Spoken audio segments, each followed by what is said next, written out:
Everyday life science by সূচনা চ্যানেলে সকল শিক্ষার্থীদের স্বাগত। আজকে আমি তোমাদেরকে পড়াবো দশম শ্রেণীর দ্বিতীয় অধ্যায় জীবনের প্রবাহমানতা। তো এই অধ্যায়ে সর্বশেষ যে টপিকটি তোমাদের সিলেবাস অনুযায়ী রয়েছে সেটি হচ্ছে বৃদ্ধি এবং বিকাশ। তো বৃদ্ধি কি আর বিকাশ কি? প্রথমে আসবো বৃদ্ধি। তো এই বৃদ্ধিকে ইংরেজিতে কি বলা হয়? তো এই বৃদ্ধিকে ইংরেজিতে বলা হয় গ্রোথ। কি বলা হয়? বৃদ্ধিকে ইংলিশে বলা হয় গ্রোথ। তাহলে গ্রোথ বা বৃদ্ধি কি? গ্রোথ বা বৃদ্ধি হচ্ছে জীবদেহের একটি শারীরবৃত্তীয় প্রক্রিয়া। কি বললাম? গ্রোথ বা বৃদ্ধি হচ্ছে জীবদেহের একটি শারীরবৃত্তীয় প্রক্রিয়া।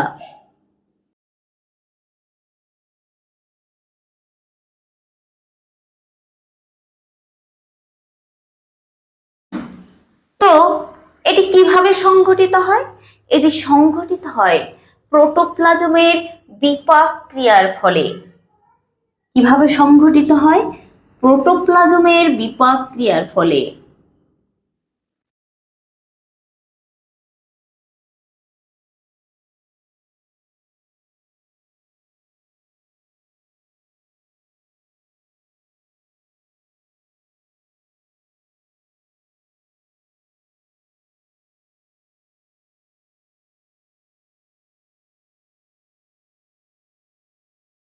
তো এই যে গ্রোথ প্রোটোপ্লাজমের বিপাক ক্রিয়ার ফলে সংঘটিত হয়, তো এই গ্রোথ বা বৃদ্ধির ফলে কি হয়?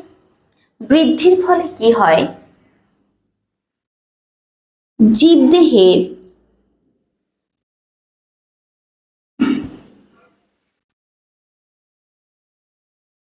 শুষ্ক ওজন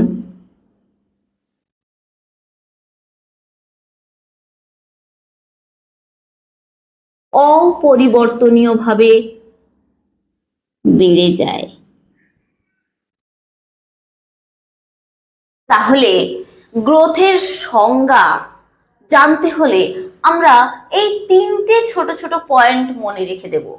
তো এই তিনটি ছোট ছোট পয়েন্টের থেকে আমরা কিভাবে সংজ্ঞায় উপনীত হব, চলো জেনে নিই। যে শারীরবৃত্তীয় প্রক্রিয়ায়, কি বললাম? যে শারীরবৃত্তীয় প্রক্রিয়ায় জীবদেহের প্রোটোপ্লাজমের বিপাক ক্রিয়ার ফলে জীবদেহের শুষ্ক ওজন অপরিবর্তনীয়ভাবে বেড়ে যায়, তাকেই বলা হয় বৃদ্ধি বা গ্রোথ। তো শুষ্ক ওজন অপরিবর্তনীয়ভাবে বেড়ে যায়। তোমাদের মনে কোয়েশ্চেন আসতে পারে, এই শুষ্ক ওজনটা কি? কোনো জীবকে, অর্থাৎ জীবটি জীবিত হোক বা সদ্য মৃত হতে হবে, এরকম একটা জীবকে যদি 75 বা 75 ডিগ্রি সেন্টিগ্রেড তাপমাত্রায় 24 ঘন্টা রেখে দেওয়া হয়, তাহলে জীবদেহের 60 থেকে 70%, কত বললাম? 60 থেকে 70% ওজন হ্রাস পাবে বা কমে যাবে। এটাই হচ্ছে জীবদেহের শুষ্ক ওজন। তাহলে জীবদেহের শুষ্ক ওজন কি বোঝাতে পারলাম? শুষ্ক ওজনটা কি বোঝাতে পারলাম? তারপরে শুষ্ক ওজন বাড়ুক বা যাই কমুক, যাই হোক না কেন, সেটা পরের কথা। প্রথমে তোমাদের জানতে হবে যে শুষ্ক ওজনটা কি। শুষ্ক ওজন হচ্ছে কোনো জীবদেহকে বা সদ্য মৃত কোনো জীবদেহকে যদি 75 ডিগ্রি সেন্টিগ্রেড তাপমাত্রায় 24 ঘন্টা রেখে দেওয়া হয়, তাহলে ওই জীবদেহের 60 থেকে 70% ওজন হ্রাস ঘটে। একেই বলা হয় শুষ্ক ওজন। বুঝতে পেরেছো? তাহলে বৃদ্ধির বৈশিষ্ট্যগুলো কি কি হবে? তাহলে বৃদ্ধির মোট 3টি বৈশিষ্ট্য থাকে। সেই প্রধান 3টি বৈশিষ্ট্য কি?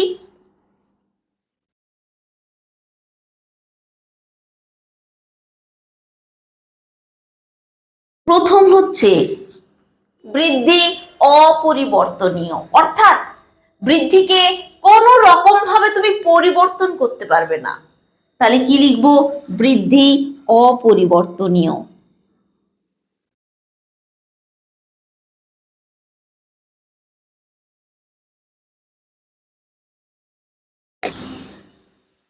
দুই নম্বর কি হবে? দুই নম্বর হবে বৃদ্ধিটা প্রোটোপ্লাজমের ক্রিয়ার ফলে সংঘটিত হয়।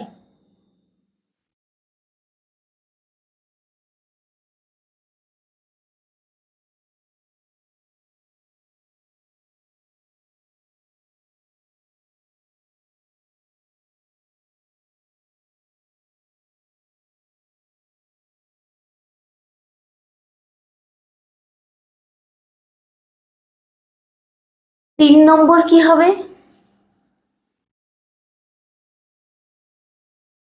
বৃদ্ধিটা হচ্ছে একটি স্থায়ী দশা। কেন স্থায়ী দশা?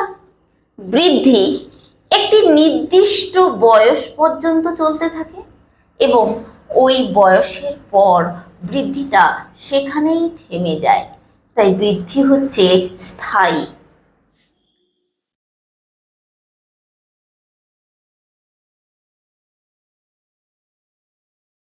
তাহলে বৃদ্ধির বৈশিষ্ট্য বোঝাতে পারলাম।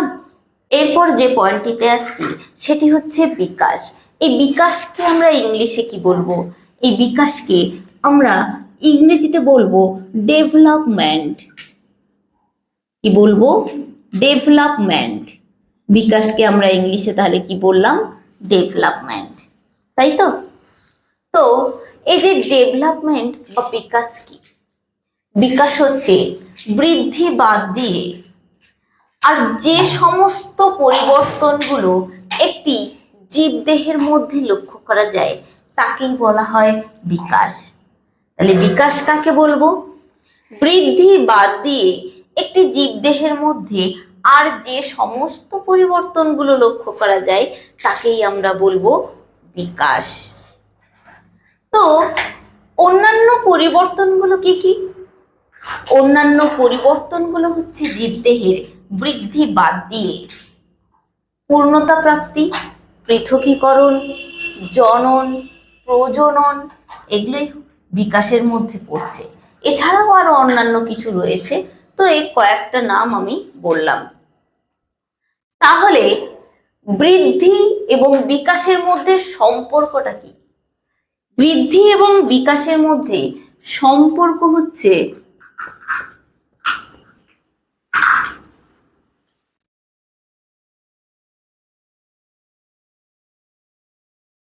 নাম্বার 1,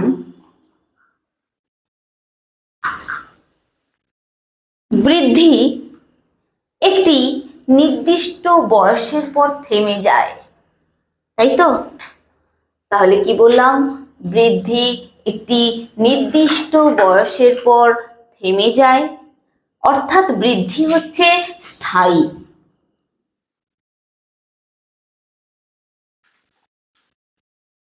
আর বিকাশ মৃত্যুর আগে পর্যন্ত চলতে থাকে।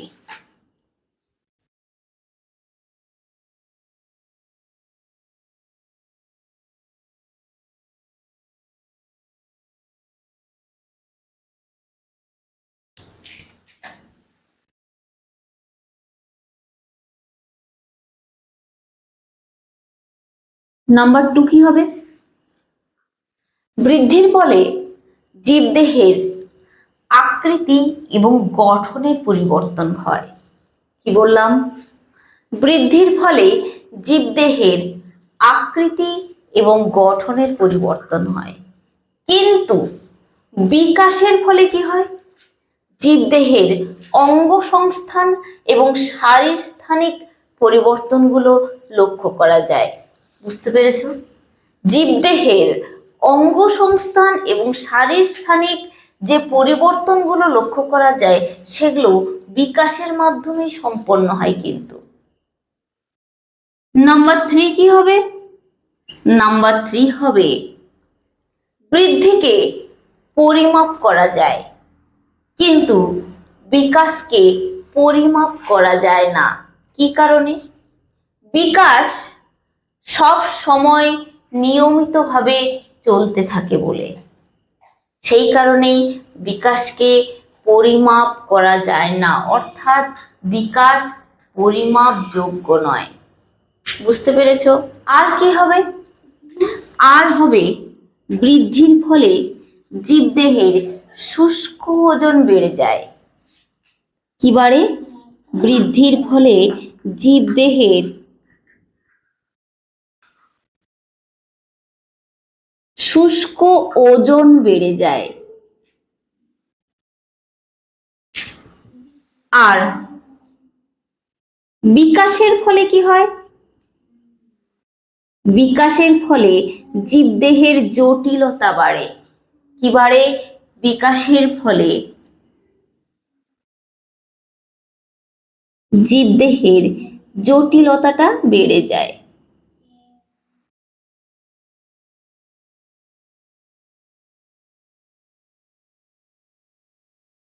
তাহলে বুঝতে পারলে বৃদ্ধি এবং বিকাশের মধ্যে সম্পর্কটা কি? তো তোমরা এই যে গ্রোথ এবং ডেভেলপমেন্ট কি এবং তাদের মধ্যে সম্পর্কটা কি সেগুলো আশা করি বুঝতে পেরেছো। তো এরপরে আমি যে পয়েন্টটিতে আসব সেটি হচ্ছে বৃদ্ধির দশা বা ফেজেস অফ গ্রোথ। তো বৃদ্ধির দশা বা ফেজেস অফ গ্রোথকে মোট 3টি পর্যায়ে ভাগ করা হয়েছে। সেই 3টি পর্যায় কি?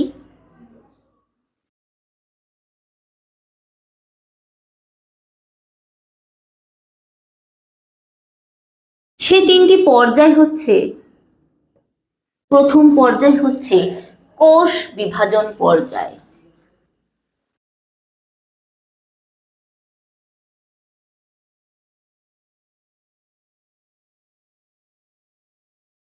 নাম্বার 2 কি হচ্ছে?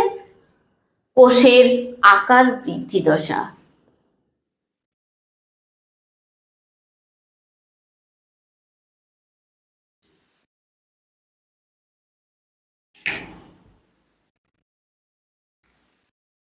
তিন নম্বর কি হবে?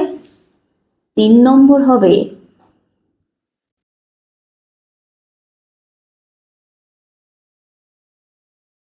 কোষের পৃথকীকরণ। তাহলে বৃদ্ধির দশা বা ফেজেস অফ গ্রোথের 3টি পর্যায় কি কি হলো? কোষ বিভাজন পর্যায়, কোষের আকার বৃদ্ধি পর্যায় এবং কোষের পৃথকীকরণ পর্যায়। তো প্রথমে আসছি কোষ বিভাজন পর্যায়। তো বৃদ্ধির দশাতে কোষ বিভাজন পর্যায়টা কি? কোষ বিভাজন পর্যায় হচ্ছে এই বৃদ্ধির সময় একটি কোষ তো বিভাজিত হবে। কোন পদ্ধতিতে বিভাজিত হবে? একটি কোষ বিভাজিত হবে মাইটোসিস পদ্ধতিতে। কোন পদ্ধতিতে?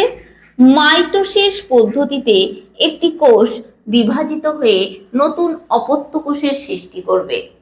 তো যে নতুন অপত্য কোষের সৃষ্টি করলো, অর্থাৎ দেখো একটি কোষ বিভাজিত হলো, বিভাজিত হয়ে দুটি নতুন অপত্য কোষের সৃষ্টি করলো।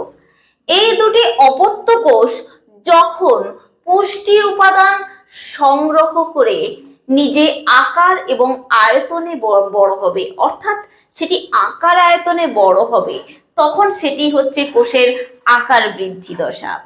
তো কোষের আকার বৃদ্ধি দশা হয়ে গেল। এরপরে কোষটি কি কোষ সেটি নির্ধারিত হবে এই বৃদ্ধির দশাতে। অর্থাৎ যদি প্রাণী কোষ হয় সেটি একটি কোষ স্নায়ু কোষ হবে না পেশি কোষ হবে, সেটি নির্ধারিত হবে এই বৃদ্ধির দশাতে। আবার যদি উদ্ভিদ কোষ হয় সেটি জাইলেম হবে না ফ্লোয়েম হবে, এটি নির্ধারণ করে এই বৃদ্ধির দশা। সো এই যে কোষের পৃথকীকরণ, অর্থাৎ এই যে কোষগুলো প্রাণী কোষের ক্ষেত্রে স্নায়ু কোষ হবে না পেশি কোষ হবে, উদ্ভিদ কোষের ক্ষেত্রে জাইলেম না ফ্লোয়েম হবে, তো বৃদ্ধির দশাতেই নির্ধারিত হয়। বুঝতে পেরেছো? তো দেখো, আগের পয়েন্টে আমি তোমাদেরকে পড়িয়েছি কি বৃদ্ধির দশাগুলো, তাই তো? তো এই যে এখন পড়াবো বিকাশের বিভিন্ন দশা, অর্থাৎ মানব দেহের বিকাশের বিভিন্ন দশাগুলো পড়াবো, যেটি তোমাদের সিলেবাসের অন্তর্ভুক্ত। তো মানব বিকাশের বিভিন্ন যে দশাকে মোট কয়টি ভাগে ভাগ করা হয়েছে? মোট 5টি ভাগে ভাগ করা হয়েছে। প্রথমটি হচ্ছে সদ্যজাত, দ্বিতীয়টি হচ্ছে কৈশোর, তৃতীয়টি হচ্ছে বয়ঃসন্ধি, চতুর্থ হচ্ছে পরিণতি অর্থাৎ পরিণতি দশা, এখানে প্রত্যেকগুলোতে দশা যোগ হবে, হ্যাঁ। পঞ্চমটি হচ্ছে কি বার্ধক্য দশা। বুঝতে পেরেছো? তো সদ্যজাত দশাটা কত বছর পর্যন্ত হয়? সদ্যজাত দশাটা 0 থেকে 1 বছর বয়সের শিশুদের ক্ষেত্রে ধরা হয়। কৈশোর অবস্থা কত দূর থেকে? 1 থেকে 11 বছর পর্যন্ত কৈশোর অবস্থা। বয়ঃসন্ধি দশাটা কত? 12 থেকে 18 বছর। পরিণতির দশাটা কত বছর পর্যন্ত হয়? 18 থেকে 60 বছর পর্যন্ত। ঠিক আছে? আর বার্ধক্য দশাটা, বার্ধক্য দশাটাকে ধরা হয়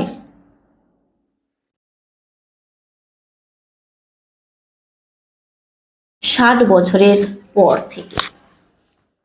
তো সদ্যজাত দশাটা কি? সদ্যজাত অর্থাৎ মাতৃগর্ভে ভ্রূণ থেকে শিশু ভূমিষ্ঠ হওয়া পর্যন্ত সময়কালকেই বলা হয় সদ্যজাত দশা। বুঝতে পেরেছো? তো মাতৃগর্ভে একটি ভ্রূণ কতদিন প্রতিপালিত হয়? মাতৃগর্ভে একটি ভ্রূণ প্রতিপালিত হয় 9 মাস 10 দিন, এবং সেখানেই সেই ভ্রূণটি ধীরে ধীরে ডেভেলপ করে এবং একটি পরিণত শিশুতে রূপান্তরিত হয়। তো জন্মের সময় একটি শিশুর ওজন কত হয়? একটি শিশুর ওজন হওয়া প্রয়োজন 2.5 কেজি থেকে 3 কেজি। এই 2.5 কেজির থেকে 3 কেজি ওজনের শিশুরা স্বাভাবিক এবং পুষ্টি সম্পন্ন হয়ে থাকে। বুঝতে পেরেছো? তো এই যে সদ্যজাত দশা, সেই 0 থেকে অর্থাৎ 0 থেকে 1 বছর পর্যন্ত বয়সী শিশুদেরকে এই সদ্যজাতর মধ্যে ধরা হয়। তো এই দশার বৈশিষ্ট্যগুলো কি কি হবে? এই দশায় শিশুরা কান্নার মাধ্যমে নিজের ভাবকে প্রকাশ করে। নাম্বার 2 হচ্ছে এই দশায় শিশুরা শব্দ এবং আলো অনুসরণ করতে পারে। 3 নম্বরে কি হবে?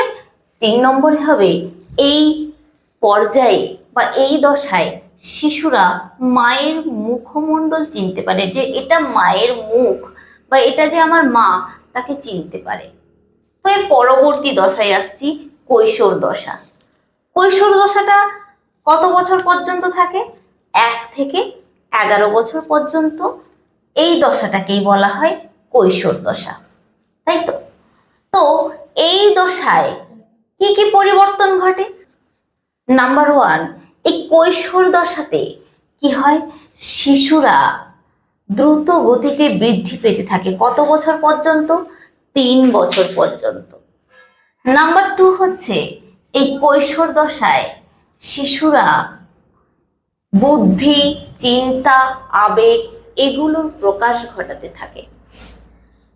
3 নম্বর পয়েন্ট হচ্ছে এই কৈশোর অবস্থায় শিশুদের মাথার আকৃতি অনেকটা বড় দেখতে লাগে, কিন্তু তা পরিণত বয়সে স্বাভাবিকই হয়ে যায়। 4 নম্বর কি হচ্ছে, পরিবেশ এবং মানুষের মধ্যে একটি নিজস্ব ধারণা জন্মায় এই কৈশোর দশাতে। এর পরবর্তী দশাতে আসছি বয়স সন্ধি দশা। তো এই বয়স সন্ধি দশাটাকে ধরা হয় 12 থেকে 18 বছরের বালক বালিকাদের ক্ষেত্রে। তো এই বয়সে বালক বালিকাদের নির্দিষ্ট হরমোনের সিক্রেশন বা ক্ষরণ ঘটে। নাম্বার 2 কি হবে, ছেলেদের ক্ষেত্রে বা বালকদের ক্ষেত্রে টেস্টোস্টেরন হরমোনের ক্ষরণ ঘটতে দেখা যায় এবং বালিকাদের ক্ষেত্রে হিস্ট্রোজেন এবং প্রোজেস্টেরন হরমোনের ক্ষরণ ঘটতে দেখা যায়। নাম্বার 3 কি হবে, বালকদের বিভিন্ন ধরনের পরিবর্তনগুলো লক্ষ্য করা যায়, যেমন গলার স্বরের পরিবর্তন। আর কি দেখা যায়, বালকদের দাড়ি গোঁফ গজানো ইত্যাদিগুলো পরিলক্ষিত হয় এই দশাতে। এরপরে আসছি পরিণতি দশা, যেটাকে ধরা হয় 18 থেকে 60 বছর বয়সের লোকেদের ক্ষেত্রে বা ব্যক্তিদের ক্ষেত্রে। তো এই সময় ব্যক্তিরা নিজে স্বাবলম্বী হয়, নিজে কিছু করার চেষ্টা করে। এই সময় তারা বিবাহ সূত্রে আবদ্ধ হয় এবং জনন প্রক্রিয়ার মাধ্যমে সন্তান উৎপাদন করে, সন্তানের প্রতিপালন করে, এইসব কাজকর্মগুলো চলতে থাকে এই দশায়। এর পরবর্তী যে দশা সেটি হচ্ছে বার্ধক্য দশা। তো বার্ধক্য দশাটা 60 বছরের পরে পরিলক্ষিত হয়। তো এই বার্ধক্য দশায় কি কি পরিলক্ষিত হয়, বার্ধক্য দশায় ব্যক্তিদের কি ঘটে, ব্যক্তিরা মানসিক হীনমন্যতায় ভোগে, স্মৃতিশক্তি অনেকটা দুর্বল প্রকৃতির হয়, অর্থাৎ ব্যক্তি বা ওই লোক অনেকটা ভুলে যায়, কোনো কিছু করলে সেটা আবার ভুলে যায়। আর কি হয়, এই সময় শারীরিক সক্ষমতা কমে যায়। আর কি হয়, এই সময় রোগ প্রকোপের মাত্রা বেড়ে যায়, অর্থাৎ ব্যক্তিরা এই সময় রোগে আক্রান্ত হয় বেশি। তো এই হচ্ছে বার্ধক্য দশার বৈশিষ্ট্য। তাহলে মানব বিকাশের যে 5টি দশা, সেই 5টি দশা বোঝাতে পারলাম। তো কারোর যদি কোনো প্রশ্ন থাকে অবশ্যই কমেন্ট সেকশনে লিখে পাঠিয়ে দিও। এছাড়া ভিডিওটি এখানেই কমপ্লিট করছি। কারোর যদি কোনো প্রশ্ন বা কোয়ারি থাকে অবশ্যই কমেন্ট সেকশনে লিখে পাঠাও এবং আমার চ্যানেলটিকে লাইক শেয়ার সাবস্ক্রাইব করে পাশে থাকা বেল আইকনটি প্রেস করে দাও, যাতে পরবর্তী নোটিফিকেশন তোমাদের কাছে পৌঁছে যায়। ধন্যবাদ।